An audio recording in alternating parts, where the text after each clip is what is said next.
Former President Obama said on Thursday that voters learned from Democrats' losses in the 2010 and 2014 midterm elections that a party losing control of Congress in the midterms can limit what a president can accomplish. Obama told Trevor Noah on The Daily Show that voters might have thought during those two midterms that the stakes were not high because he was the president. In some sense, I think a lot of Democrats felt, all right, Obama's there, we'll be okay, he said.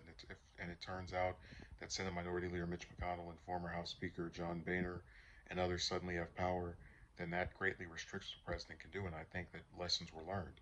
Obama said young voters have shown up to vote in the 2018, 2020, and 2022 midterms and vote overwhelmingly for Democrats, which he said makes a huge difference.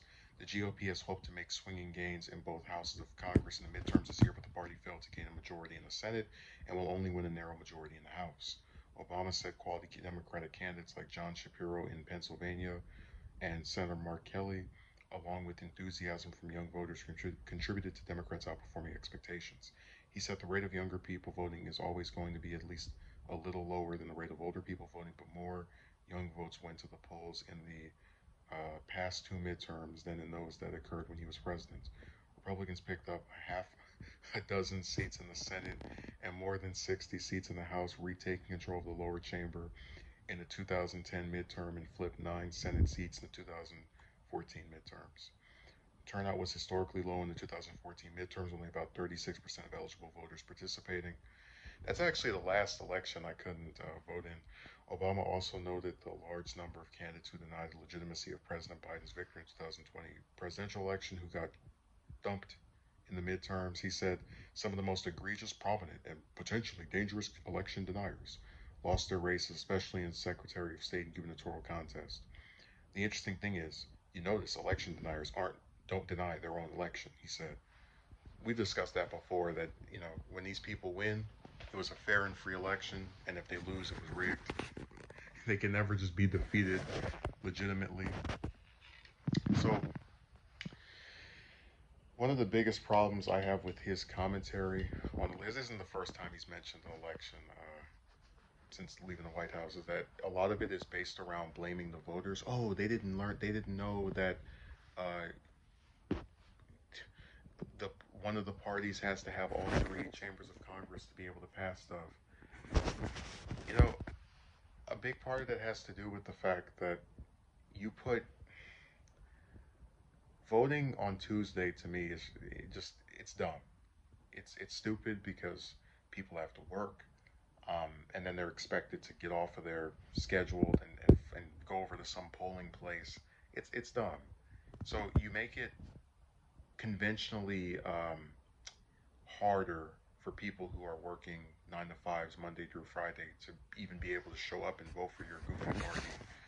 And then if they don't vote as much as you would like, or excuse me, if they don't vote for you, you say that they made a mistake. Because in the midterm for 2010, a lot of people voted, they just happened to vote for the other party. And he doesn't go, well, maybe there was something wrong with having one of the most unpopular politicians, referring to Pelosi, as the face of our members in the House.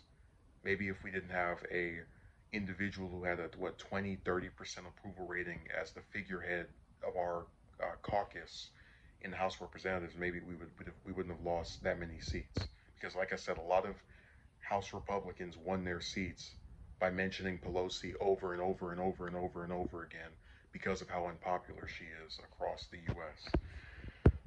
In races that had nothing to do with her. So he's just, every time he discusses elections, he always makes it, and it goes in a way that it is not preferable to Democrats. There's no reflection. It's always the voters did something wrong. As Jimmy Dore says, he wags his finger at the voter. Again, why didn't they vote in the 2010 midterm? Maybe they did not like his performance or the stagnant, because there was a whole saga to get Obamacare passed. But maybe voters did not respond well to their performance over those 2 years. Same thing with the 2014 midterm.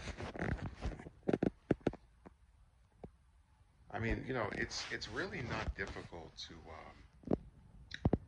to figure out that he's really good at finding faults in others, but like the same logic of, oh, the voters are doing something wrong, that's why these politicians that are so terrible are taken over.